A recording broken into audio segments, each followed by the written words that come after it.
Hơn 3.000 sản phẩm đã được bán ra trong những lần phát sóng trước đây, nay quay trở lại với số lượng sản phẩm nhiều hơn, cùng quà tặng vô cùng hấp dẫn. Chớp thời cơ, quà dư mơ, giảm ngày 200.000 đồng, tặng thêm 3 quần lót bikini và tích lũy 50.000 đồng cho lần mua sắm tiếp theo. Quà tặng chỉ có trong 30 phút phát sóng, hãy nhanh tay đặt hàng cùng VTV Hyundai.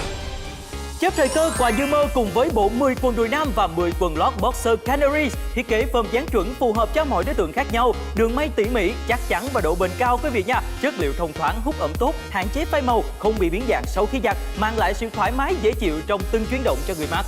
Với bộ 10 quần đùi nam có thương hiệu Canary, chất liệu poly thoáng mát, hoa văn tươi mát thời trang, hạn chế nhăn sau khi giặt, lưng thun co giãn tốt, không để lại vết hằn, an toàn cho người sử dụng. Với bộ 10 quần lót boxer Canaries, chất liệu thun lạnh mềm mịn, co giãn 4 chiều thoáng khí, màu sắc trung tính dễ dàng kết hợp với mọi trang phục khác nhau, không gây bức bí khi mặc, bảo vệ sức khỏe cho quý ông. Quý vị và các bạn đang theo dõi chương trình Chớp thời cơ quà như mơ trên kênh mua sắm VTV Hyundai Shopping, dành cho các quý ông bên trong gia đình của mình. Nếu như tất cả quý vị và các bạn đang quá bận rộn và chúng ta không có thời gian để có thể là sắm sửa thêm trang phục lót cũng như là trang phục mặc nhà, hãy theo dõi chương trình này cùng với thương hiệu Canary quý vị nhé. Và thưa quý vị, trong chương trình Chớp thời cơ quà như mơ ngày hôm nay, giống như tên gọi của chương trình thì chúng ta chỉ có trong khoảng thời gian là 30 phút để chớp lấy thời cơ này để có những món quà như mơ chỉ có trên VTV Hyundai thôi quý vị nha. Để bây giờ đó mọi người thấy không, cả phim trường này nè rất là rộng, rất là nhiều sản phẩm, là tất cả những sản phẩm chúng tôi mang đến cho tất cả mọi người thưa quý vị. Trọn bộ sản phẩm ngày hôm nay bao gồm là 10 quần lót nam kiểu dáng boxer quý vị nha. Chất liệu là thun lạnh rất là thoáng mát và dễ chịu nè, dành cho quý ông của chúng ta. Và bên cạnh đó thì chúng ta còn có thể sở hữu ngay bộ 10 quần đùi nam quý vị ạ. Chất liệu là poly cực kỳ thoáng mát và dễ chịu. Không dừng lại ở đó, còn có rất là nhiều những ưu đãi hấp dẫn trong chương trình kỳ này. Chúng ta sẽ có ngay một cơ hội mua sắm hấp dẫn cùng với mức giá mà chúng tôi đang áp dụng cho tất cả quý vị và các bạn. Mức giá cũ là 798.000 đồng. Tuy nhiên đây là chương trình Chớp thời cơ quà như mơ, giảm trực tiếp cho quý vị 200.000 đồng và mức giá hôm nay chỉ còn 598.000 đồng mà thôi. Chưa dừng lại, chúng ta còn được tặng thêm đó chính là cơ hội tích lũy 50.000 đồng cho lần mua sắm tiếp theo, áp dụng trong vòng 30 ngày. Còn có thêm 3 quần lót với kiểu dáng bikini cũng đến từ thương hiệu Canary nữa quý vị và các bạn nha. Được giảm giá, được tặng quà, được cơ hội tích lũy, tuy nhiên chỉ áp dụng trong thời gian phát sóng chương trình này mà thôi. Hãy nhanh chóng nắm bắt bằng cách là gọi điện vào số tổng đài đang hiển thị trên màn hình. Chúng tôi sẽ tư vấn kỹ hơn, giao hàng trên toàn quốc và miễn phí chi phí vận chuyển. Quý vị thân mến, chắc chắn là chúng ta cũng sẽ có những cái cuộc sống rất là bận rộn và đôi khi không quan tâm hay là để ý tới những vấn đề xung quanh của mình, đặc biệt là với quý ông. Và với quý ông thì theo lời khuyên là chúng ta nên thay đổi trang phục lót, cũng như là chúng ta nên mặc những cái trang phục tại nhà là những chiếc quần đùi thật là thoải mái và nhẹ nhàng để chúng ta có thể cảm giác là dễ chịu hơn, đúng không ạ? Và với chương trình lần này cùng với thương hiệu Canaries, chúng tôi mang đến cho tất cả quý vị đầu tiên đó chính là trọn bộ 10 chiếc quần đùi nam, chất liệu là poly nha, cực kỳ thoáng mát nè, dễ chịu nè, hạn chế bị nhầu bị nhăn sau khi giặt. Chúng ta có thể là mặc ở nhà nè, cũng như là mặc luyện tập thể dục thể thao, cực kỳ thoáng mát và dễ chịu luôn, với rất là nhiều những hoa văn khác nhau. Và chia sẻ luôn với quý vị là với những chiếc quần này thì không chỉ là nam giới mặc được đâu nha, chúng ta cũng có thể là dành cho nữ giới mặc cũng rất là thoải mái và dễ chịu, với rất là nhiều những hoa văn như thế này. Tin chắc rằng sẽ giúp cho quý ông cảm thấy cực kỳ dễ chịu và thoải mái. Ngoài 10 quần đùi nam, chúng ta còn có thêm đó chính là 10 quần lót nam với kiểu dáng boxer và chất liệu đó là thoáng mát hơn nè, cũng như co giãn thấm hút mồ hôi cực tốt quý vị nha, đến từ thương hiệu Canary. Tổng cộng số lượng là 20 món rồi chưa dừng lại. Đây là cơ hội chớp thời cơ quà như mơ, giảm ngay 200.000 đồng so với mức giá cũ và mức giá hôm nay chỉ còn 598.000 đồng mà thôi. Tặng thêm cho quý vị và các bạn là 3 quần lót nam kiểu dáng bikini, tặng thêm cơ hội tích lũy 50.000 đồng. Hãy nhanh chóng nắm bắt bằng cách gọi điện vào số tổng đài đang hiển thị trên màn hình để chúng tôi có thể tư vấn kỹ hơn cho tất cả quý vị và các bạn. Tuy nhiên chỉ áp dụng với quà tặng hấp dẫn với cơ hội giảm giá trực tiếp vào giá cũ và có cơ hội tích lũy 50.000 đồng trên kênh mua sắm VTV Now Shopping để chúng ta sở hữu ngay trọn một bộ những dòng sản phẩm rất là tiện ích, đó là chính là trang phục và lót và ngay cả trang phục mặc nhà dành riêng cho nam giới quý vị nha. Và thưa quý vị, trước mắt quý vị đó chính là hình ảnh những chiếc quần lót kiểu dáng boxer của thương hiệu Canaries mà ngày hôm nay chúng tôi mang đến cho tất cả mọi người, rất là hấp dẫn đúng không nào? Hãy chớp thời cơ và có những món quà như mơ cùng với chương trình hôm nay nha. Thưa quý vị, chớp thời cơ quà như mơ, một chương trình cực kỳ hấp dẫn trên VTV Hyundai, và ngay bây giờ là quý vị phải cân nhắc ngay để lựa chọn những sản phẩm là những món quà dành cho nam giới trong chính gia đình của chúng ta quý vị nha. Chọn một bộ sản phẩm ngày hôm nay thì chúng tôi đã bày biện rất là nhiều rồi. Quý vị thấy đó, choáng ngợp cả phim trường luôn. Đầu tiên hãy cùng nhìn ngắm đó chính là những chiếc quần lót nam kiểu dáng boxer đang ở kế bên cạnh Minh Trí nha. Nhiều quý vị các bạn đã có thể quan sát được đó là với những cái màu sắc mà thương hiệu Canary đang mang lại cho quý vị các bạn, có thể là màu đen, màu xanh đen, màu xám với cái lưng thun co giãn giãn và cái chất liệu nó sẽ thoáng mát hơn, cũng như là ôm sát phần cơ thể của mình. Và những màu sắc giao hàng ngẫu nhiên, tuy nhiên là màu sắc nào cũng phù hợp cho nam giới quý vị nha. Với cái kiểu dáng boxer như thế này, chúng ta cũng có thể tận dụng làm thành một cái chiếc quần ngủ nè, hoặc là chúng ta cũng có thể làm mặc để mà mình có thể là mặc quần tây ở bên ngoài, quần sọt ở bên ngoài hay là quần jean ở bên ngoài. Và với cái lưng thun co giãn như thế này sẽ giúp cho nam giới cảm thấy là thoải mái hơn, hạn chế bị nhàu cũng như là hạn chế bị hầm bí. Và trong suốt quá trình là chúng ta giặt thì cũng rất là mau khô quý vị nha. Rất là thích khi mà mình mặc những cái loại quần như thế này. Và đặc biệt hơn là dòng sản phẩm này cũng đã bán rất chạy trên kênh mua sắm VTV Hình Đàm Shopping với thương hiệu nổi tiếng và quen thuộc, đó chính là thương hiệu Canary. Chọn một bộ sưu tập chúng ta cũng sẽ có ngay 10 chiếc quần lót nam với kiểu dáng boxer rồi. Và chưa dừng lại, chúng ta còn có quần đùi nữa quý vị nha. Và đúng rồi đó quý vị, trong trọn bộ sản phẩm ngày hôm nay thì chúng ta còn có thêm là những chiếc quần đùi để mình mặc ngay tại nhà, cảm giác dễ chịu và thoáng mát khi mà chúng ta kết hợp để mình có thể luyện tập thể dục thể thao rất là thoải mái quý vị nha. Chia sẻ cùng với tất cả mọi người luôn là Quang Quý có một bộ sản phẩm như vậy ở nhà rồi và mặc cảm thấy rất là dễ chịu. Và nhiều khi mà Quang Quý cũng có nói vui với cái chị mà lấy cái sản phẩm này về để cho Quang Quý với Minh Trí bán đó chính là trời, mặc như không mặc vậy, rất là nhẹ nhàng và rất là thoải mái, tại vì chất liệu nó là chất liệu poly quý vị nha. Khi mà mặc vào thì có một cái cảm giác rất là mát lạnh và dễ chịu nè. Chúng ta có thể làm mặc ngủ tại nhà hoặc là luyện tập thể dục thể thao một cách cực kỳ dễ dàng và thuận tiện. Và quý vị thấy đó, chọn một bộ sản phẩm như thế này có đến là 10 chiếc quần với kiểu dáng và màu sắc khác nhau, rồi với chất liệu như thế này là chất liệu poly quý vị nó rất là mềm mịn và thoáng mát như thế này nè.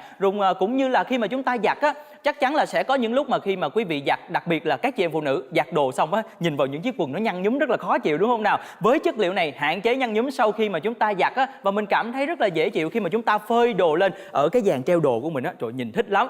Và ngoài ra thì với chất liệu này sẽ giúp cho nam giới cảm thấy cực kỳ dễ chịu và thoáng mát. Và bây giờ Quang Quý có một cái bàn thí nghiệm ở bên đây đó, Quang Quý sẽ làm thí nghiệm cho tất cả mọi người nha. Rồi bây giờ là có hai sản phẩm luôn. Ngày hôm nay trong bộ sản phẩm là có một chiếc quần đùi và một chiếc quần lót kiểu dáng boxer luôn. Bây giờ thì Quang Quý sẽ thí nghiệm cùng với đá khói rất là nhiều quý vị nha. Rồi và bây giờ chúng ta hãy chùm lên nào. Khói vẫn bốc ra một cách cực kỳ dễ dàng như thế này. Điều này chứng minh là gì ạ? Điều này chứng minh là chất liệu của chúng ta rất là thoáng mát và dễ chịu. Mới đây một lớp nha, bây giờ Quang Quý 2 lớp luôn. Wow, 2 lớp luôn quý vị nha. Khói vẫn bốc ra rất là nhiều. Và bên cạnh đó thì ngoài cái chất liệu poly của chiếc quần đùi như thế này thì chất liệu thun lạnh của chiếc quần lót thì như thế nào? Đó, để bây giờ Quang Quý làm thí nghiệm cho tất cả mọi người cùng xem luôn nha.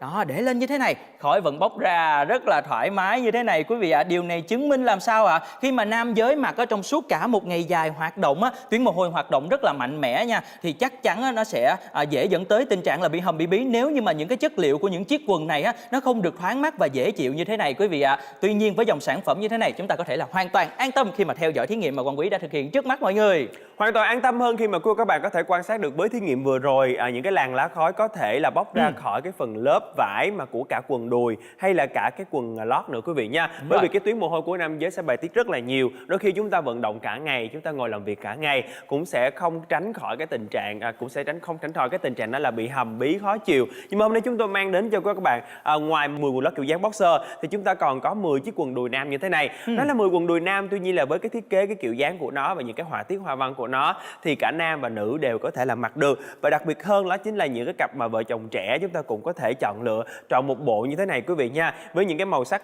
chìm hơn, ví dụ như là màu nâu, màu xám như thế này thì dành cho ông chồng, hay là cả những cái màu xanh dương hoặc là màu trẻ trung năng động hơn thì chị em phụ nữ cũng có thể là mặc ở nhà khi mà mình làm việc nhà, chẳng hạn mình làm những công việc nội trợ hoặc là mình mặc ngủ thì cũng rất là mát mẻ, rất là thoải mái. Cái phần lưng thun nó co giãn, nó sẽ phù hợp cho cả vòng lưng của cả nam giới và cả nữ giới nữa quý vị nha. Đó, bây giờ là Quang Quý đang thực hiện một cái hành động, đó chính là nhiều khi là Quang Quý thích phá sản phẩm vậy đó.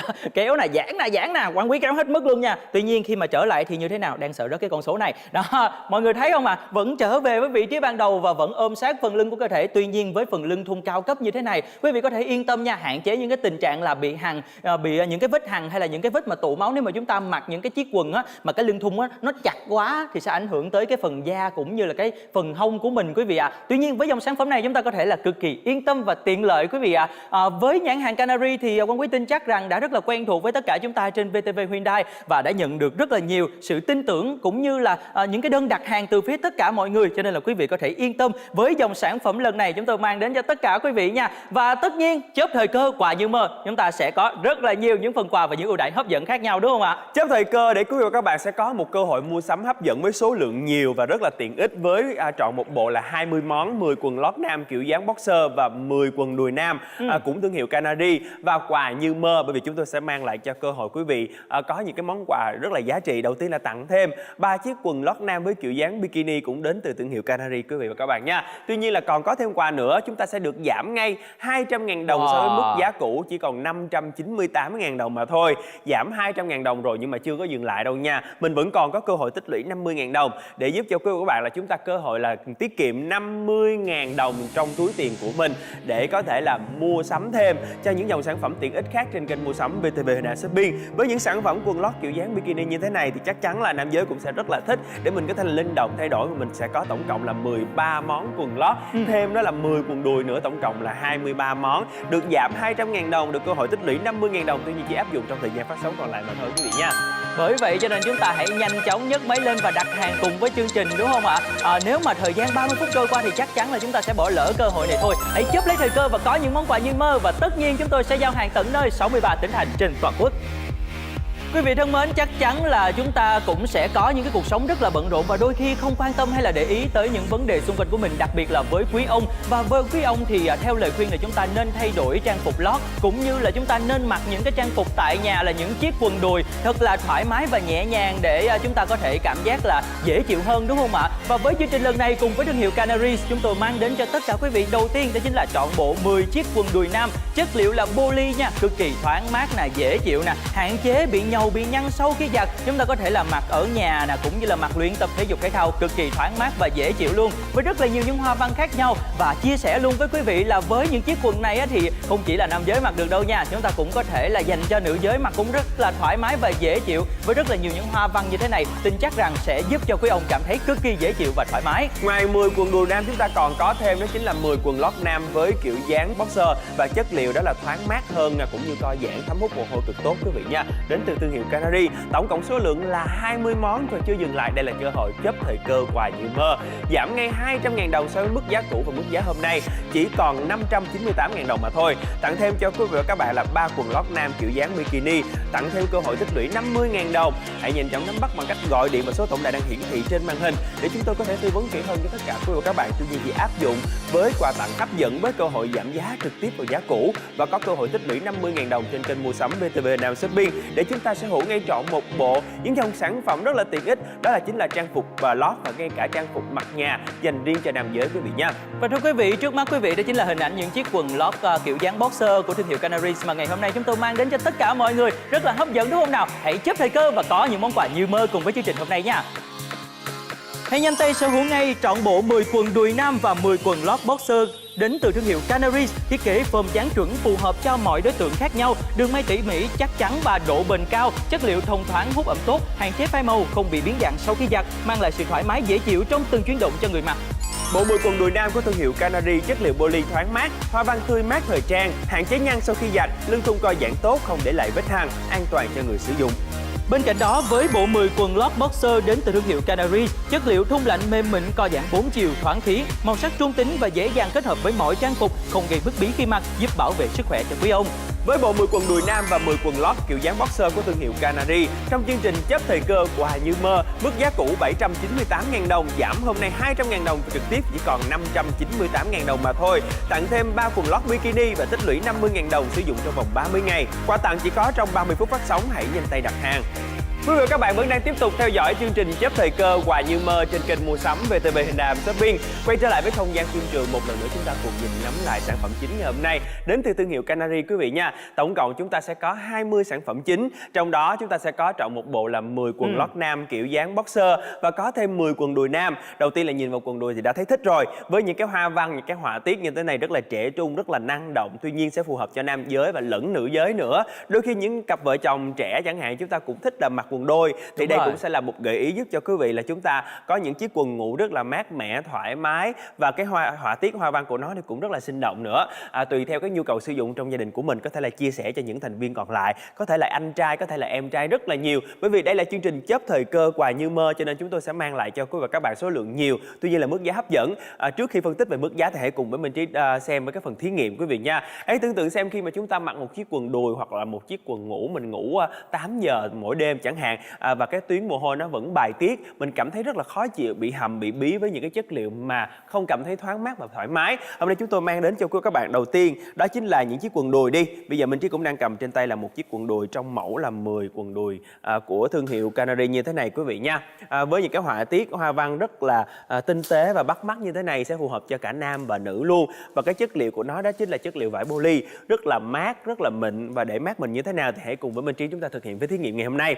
Ví dụ như là chúng ta sẽ có ngay những cái viên đá khói, và những cái làn khói như thế này sẽ tượng trưng cho cái tuyến mồ hôi và cái thân nhiệt cơ thể của chúng ta. Tuy nhiên khi mà quý vị và các bạn chúng ta mặc ngay những chiếc quần ngủ như thế này thì chúng ta sẽ cảm thấy rất là thoải mái với chất liệu của nó, và thương hiệu Canary đang mang lại một dòng sản phẩm được yêu thích và bán rất là chạy, không những là một lớp và ngay cả 2 lớp luôn quý vị và các bạn nha. Ngày hôm nay ngoài quần đùi ra chúng ta còn có quần lót nữa, và cái chất liệu quần lót của nó cũng rất là thoải mái, rất là co giãn như thế này đây. Khi mà quý vị và các bạn có thể hình dung được là khi mà chúng ta mặc vào thì những cái làn hơi hoặc là chúng ta cảm thấy thân nhiệt của chúng ta nóng bức thì chúng ta cũng cảm thấy rất là thoải mái, tránh cái tình trạng là bị hầm hay bị bí nha. Đó là lý do vì sao mà rất là nhiều quý vị khách hàng của VTB Hyundai Shopping đã chọn lựa với những cái dòng sản phẩm như là quần lót hay là cả quần đùi của thương hiệu Canary. Như hôm nay là một sự kết hợp cho cả quần đùi và cho cả quần lót luôn quý vị nha. Đúng rồi, thưa quý vị, như vậy là chúng ta cũng có thể thấy là với thí nghiệm mà Minh Trí đã thực hiện lúc nãy thì khi mà chúng ta mặc những cái chiếc quần đùi cũng như là những chiếc quần lót kiểu dáng boxer đến từ thương hiệu Canary ngày hôm nay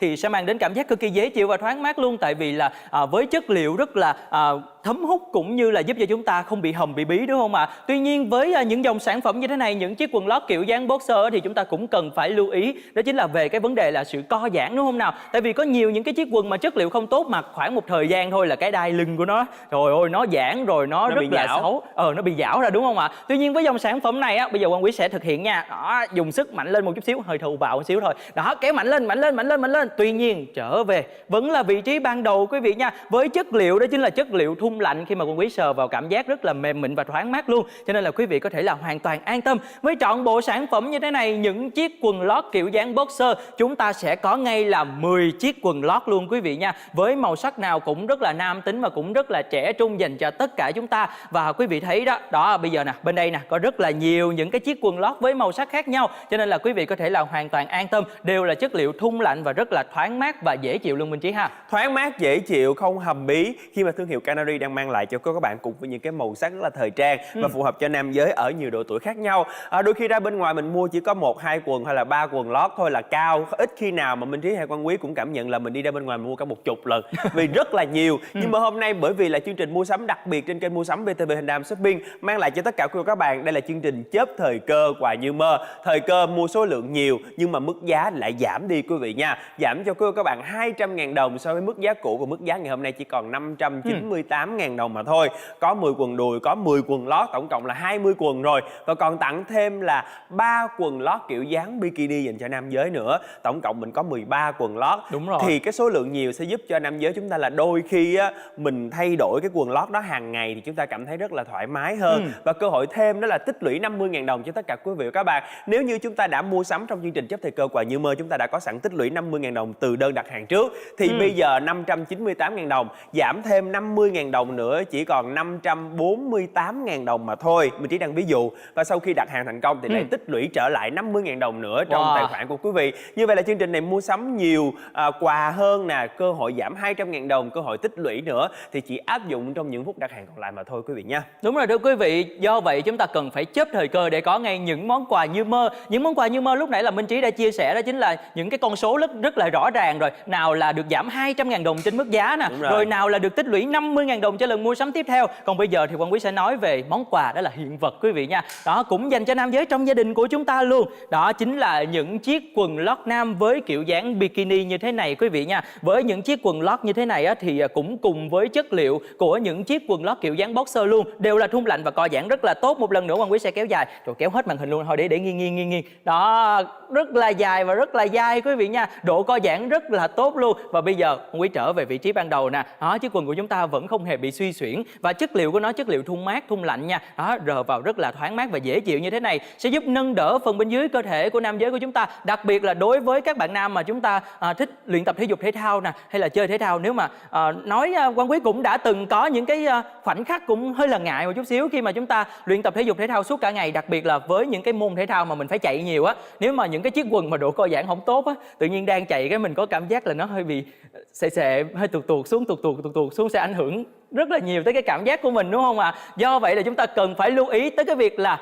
chất liệu thoáng mát nè, độ co giãn tốt khi mà chúng ta lựa chọn những chiếc quần lót nam dành cho bản thân mình nha. Và đặc biệt là kích thước quý vị và các bạn nha, chúng tôi đang mang lại cho các bạn là kích thước thoải mái hơn cho nam giới, linh động từ 45 đến 75 kg. Cho nên là chúng ta cũng có thể là mặc vừa vặn với quần lót kiểu dáng boxer hay là cả quần lót kiểu dáng bikini là quà tặng như thế này, dành cho nam giới ở nhiều độ tuổi khác nhau, vừa vặn ôm sát cơ thể, cảm thấy thoải mái hơn, không hầm bí và nên thay đổi từ 3 đến 6 tháng một lần với những quần lót đã cũ để có thể bảo vệ sức khỏe của nam giới. Tổng cộng chúng ta sẽ có 10 quần lót kiểu dáng boxer, tặng thêm 3 quần lót kiểu dáng bikini và có thêm là 10 quần đùi nam với những cái họa tiết rất là trẻ trung. Quý vị và các bạn đang yêu thích màu sắc nào? Xanh đậm, xanh nhạt, màu xám, màu đen với những cái họa tiết rất là ngẫu nhiên được giao hàng, tuy nhiên cho cả nam giới và nữ giới nữa quý vị nha. Đúng rồi thưa quý vị, và bình thường khi mà chúng ta sở hữu những dòng sản phẩm này chúng ta phải bỏ ra một cái số tiền cũng khá là nhiều, tại vì số lượng rất là nhiều, đúng không ạ? Tuy nhiên trong chương trình lần này thì chúng ta phải chớp lấy thời cơ để được giảm giá ngay là 200.000 đồng, giảm trực tiếp trên giá của sản phẩm luôn. Mức giá gốc của nó là 798.000, trong chương trình lần này giảm ngay 200.000 đồng nha, chỉ còn là 598.000 mà thôi. Và với những sản phẩm là những chiếc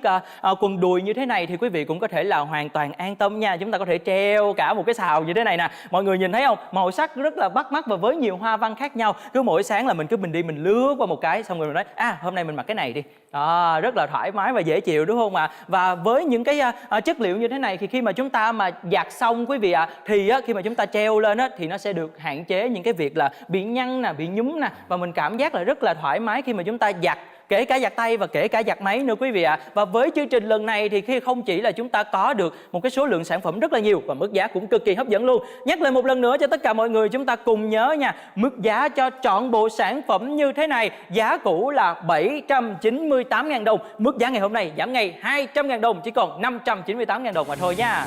Mức giá đã giảm đi 200.000 đồng trực tiếp so với mức giá cũ, và chúng ta còn có cơ hội được tặng thêm 3 quần lót kiểu dáng bikini và đừng quên cơ hội tích lũy 50.000 đồng được áp dụng trong chương trình ngày hôm nay quý vị và các bạn nha. Chương trình chớp thời cơ quà như mơ trên kênh mua sắm VTV Hình Nam Shopping. Bây giờ quý vị và các bạn có thể gọi ngay vào số tổng đài đang hiển thị trên màn hình, đặt hàng nhanh chóng để chúng tôi có thể tư vấn kỹ hơn, hoặc là tham khảo thông tin của dòng sản phẩm trên tại website bán hàng trực tuyến vtvhyundai.vn, giao hàng tận nơi 63 tỉnh thành và miễn phí chi phí vận chuyển. Thời gian không còn nhiều, hãy nhanh tay chớp thời cơ để có những món quà như mơ. Sở hữu ngay bộ 10 quần đùi nam và 10 quần lót boxer đến từ thương hiệu Canaries, thiết kế form dáng chuẩn phù hợp cho mọi đối tượng khác nhau, được may tỉ mỉ, chắc chắn và độ bền cao, chất liệu thông thoáng, hút ẩm tốt, hạn chế phai màu, không bị biến dạng sau khi giặt, mang lại sự thoải mái dễ chịu trong từng chuyển động cho người mặc. Với 10 quần đùi nam của thương hiệu Canaries, chất liệu poly thoáng mát, hoa văn tươi mát thời trang, hạn chế nhăn sau khi giặt, lưng thun co giãn tốt, không để lại vết hằn, an toàn cho người sử dụng. Bên cạnh đó chúng ta còn sở hữu ngay bộ 10 quần lót boxer đến từ thương hiệu Canaries, chất liệu thun lạnh mềm mịn, co giãn 4 chiều thoáng khí, màu sắc trung tính dễ dàng kết hợp cho mỗi trang phục khác nhau, không gây bức bí khi mặc, giúp bảo vệ sức khỏe cho quý ông. Với 10 quần đùi nam và 10 quần lót boxer của thương hiệu Canaries, mức giá cũ 798.000 đồng. Trong chương trình ngày hôm nay, chớp thời cơ quà như mơ, giảm ngay 200.000 đồng, mức giá chỉ còn 598.000 đồng mà thôi. Tặng thêm 3 quần lót bikini, tặng thêm tích lũy 50.000 đồng cho lần mua sắm tiếp theo. Quà tặng chỉ có trong 30 phút phát sóng, hãy nhanh tay đặt hàng. Quý vị khách hàng thân mến, thời gian trong chương trình chớp thời cơ quà như mơ đã không còn nhiều nữa đâu quý vị nhé. Hãy nhanh tay sở hữu lấy trọn bộ sản phẩm trong chương trình lần này. Hoàng Quý sẽ điểm qua cho tất cả mọi người, chúng ta sẽ cùng nhớ lại nha. Đầu tiên là chúng ta sẽ có ngay là trọn bộ 10 chiếc quần đùi nam với chất liệu là poly cực kỳ thoáng mát và dễ chịu luôn. Và bên cạnh đó thì chúng ta cũng còn có thêm nữa, đó chính là 10 chiếc quần lót nam kiểu dáng boxer đến từ thương hiệu Canaries, chất liệu là thun lạnh cực kỳ thoáng mát và dễ chịu và co giãn cũng rất là tốt. Và ngoài ra chỉ có trong chương trình lần này thôi quý vị nha, chúng ta có thêm quà tặng cực kỳ hấp dẫn kèm theo, đó chính là 3 chiếc quần lót nam kiểu dáng bikini và nhiều ưu đãi hấp dẫn khác. Giảm ngay 200.000 đồng, tặng thêm 3 quần lót bikini và tích lũy 50.000 đồng cho lần mua sắm tiếp theo, áp dụng trong vòng 30 ngày. Tuy nhiên là chỉ áp dụng trong thời gian phát sóng còn lại mà thôi. Chương trình chớp thời cơ quà như mơ trên kênh mua sắm VTV Hình Nam Shopping không áp dụng cho hôm qua, không áp dụng cho ngày mai, chỉ áp dụng trong hôm nay. Để quý vị và các bạn có thể đặt hàng, gọi điện vào số tổng đài đang hiển thị trên màn hình ngay bây giờ để đặt hàng thành công. Chớp lấy thời cơ mua sắm với số lượng nhiều, giảm giá ngay 200.000 đồng, tích lũy 50.000 đồng, tặng thêm 3 quần lót bikini. Tổng số lượng sản phẩm chính lẫn sản phẩm quà tặng là 23 món, được giao hàng tận nhà 63 tỉnh thành và miễn phí chi phí vận chuyển trên toàn quốc. Cùng với Canaries, thương hiệu đã trở nên rất quen thuộc, dòng sản phẩm bán rất chạy trên kênh mua sắm VTV Hyundai Home Shopping. Với 10 quần đùi nam của thương hiệu Canary, chất liệu poly thoáng mát, hoa văn tươi mát thời trang, hạn chế nhăn sau khi giặt, lưng thun co giãn tốt, không để lại vết hàn, an toàn cho người sử dụng. Bên cạnh đó, chúng ta còn sở hữu ngay bộ 10 quần lót boxer đến từ thương hiệu Canary, chất liệu thun lạnh mềm mịn, co giãn 4 chiều thoáng khí, màu sắc trung tính, dễ dàng kết hợp cho mỗi trang phục khác nhau, không gây bức bí khi mặc, giúp bảo vệ sức khỏe cho quý ông. Với 10 quần đùi nam và 10 quần lót boxer của thương hiệu Canary, mức giá cũ 798.000 đồng. Trong chương trình ngày hôm nay, chớp thời cơ quà như mơ, giảm ngay 200.000 đồng, mức giá chỉ còn 598.000 đồng mà thôi. Tặng thêm 3 quần lót bikini, tặng thêm tích lũy 50.000 đồng cho lần mua sắm tiếp theo. Quà tặng chỉ có trong 30 phút phát sóng, hãy nhanh tay đặt hàng. Thưa quý vị, chớp thời cơ quà dư mơ là một chương trình mua sắm cực kỳ hấp dẫn trên VTV Hyundai, cho nên là ngay bây giờ Quang Quý nhắc lại một lần nữa, chỉ còn vài phút thôi, cho nên là quý vị đừng mải mê lo ngắm nhìn hay show hot của chúng tôi chia sẻ về dòng sản phẩm nữa. Hãy nhanh tay nhấc máy lên và điện thoại về cho chương trình đi nào, để có thể sở hữu trọn bộ sản phẩm trong chương trình lần này cùng với VTV Hyundai Home Shopping quý vị nha. Với mức giá là 598.000 đồng thì chúng ta có thể sở hữu gì đây ha? 598.000 đồng thưa các bạn, có ngay đầu tiên với 10 quần lót kiểu dáng boxer đến từ thương hiệu Canary. Có thêm đó chính là 10 quần đùi nam cũng đến từ thương hiệu Canary, và chất liệu quần lót lẫn quần đùi đều rất thoáng mát, thoải mái, không hầm bí và rất là co giãn, để có thể là phù hợp cho cả nam giới và nữ giới đối với quần đùi như thế này, và cả quần lót nam như thế này nữa quý vị và các bạn nha. Chưa dừng lại, đây là chương trình chớp thời cơ quà như mơ, để chúng ta sẽ có 3 ưu đãi đi kèm quý vị nhé. Rất nhiều những cái ưu đãi mà kèm theo mà bây giờ chúng ta sẽ cùng điểm qua nè. Đầu tiên là sẽ giảm giá trực tiếp 200.000 đồng trên mức giá của chúng ta quý vị nha. Ngoài ra còn tặng thêm là 3 quần lót kiểu dáng bikini, cũng là chất liệu thun lạnh luôn. Và bên cạnh đó còn tích lũy thêm 50.000 đồng cho lần mua sắm tiếp theo. Chúng tôi đã chuẩn bị ở đây cho tất cả mọi người cùng thấy và nhìn ngắm một cách cực kỳ dễ dàng và thuận tiện cùng với những dòng sản phẩm lần này. Và Quang Quý nhắc lại một lần nữa, với mức giá trong chương trình lần này, khi mà chúng ta mong muốn sở hữu chọn một bộ sản phẩm với số lượng cực kỳ là nhiều như thế này, thì mức giá cũ là 798.000 đồng. Mà quên mức giá đó đi nha, phải chấp thời cơ để có ngay quà như mơ. Giá ngày hôm nay chỉ còn 598.000 đồng mà thôi. Mức giá cực kỳ ưu đãi, số lượng quà rất là nhiều và cơ hội tích lũy 50.000 đồng. Nếu như quý vị và các bạn đã đặt hàng trong những chương trình chấp thời cơ quà như mơ lần trước, chúng ta cũng đã có cơ hội tích lũy 50.000 đồng rồi, thì bây giờ sẽ được giảm đi 50.000 đồng nữa, và sau đó được tích lũy trở lại 50.000 đồng, áp dụng trong thời gian là 30 ngày để giúp chúng ta sẽ có một số tiền tiết kiệm trong tài khoản và mua sắm thêm những dòng sản phẩm tiện ích khác trên kênh mua sắm VTV Hyundai Shopping quý vị và các bạn nha. Cơ hội mua sắm này rất là hấp dẫn, tuy nhiên là chỉ áp dụng trong thời gian đặt hàng còn lại hơn 1 phút nữa mà thôi. Trước khi mà Minh Trí với Quang Quý nói lời chào tạm biệt thì rất là tiếc nếu như chúng ta đã bỏ qua cơ hội này, kiểu như là không có thời gian để mình đi ra bên ngoài, đến cửa hàng, đến trung tâm thương mại hay đi siêu thị để có thể là mua sắm quần lót hay quần đùi. Bây giờ hãy mua sắm trong chương trình ngày hôm nay quý vị nhé. Đúng rồi đó quý vị, không chỉ là thuận tiện trong việc mà chúng ta mua sắm, mình chỉ cần ngồi tại nhà mà thôi quý vị nha. Và tất nhiên thì chúng tôi sẽ giao hàng tận nơi 63 tỉnh thành trên toàn quốc và đảm bảo về chất liệu. Từ nãy tới giờ chúng tôi đã chia sẻ cùng với tất cả mọi người, và bây giờ chỉ còn khoảng 30 giây nữa thôi quý vị nha. 30 giây còn 29, 28, 27 nè. Cho nên là nhanh tay nhấc máy lên và điện thoại về cho chương trình đi quý vị nha. Chớp thời cơ quà như mơ rất hấp dẫn trên VTV Hyundai Home Shopping. Và bây giờ thời lượng dành cho chương trình cũng đã hết rồi. Quang Quý và Minh Trí kính chúc cho tất cả mọi người sẽ có những đơn đặt hàng thành công. Còn bây giờ xin chào tạm biệt và hẹn gặp lại. Quý vị có thể tham khảo thêm thông tin sản phẩm tại vtvhyundai.vn.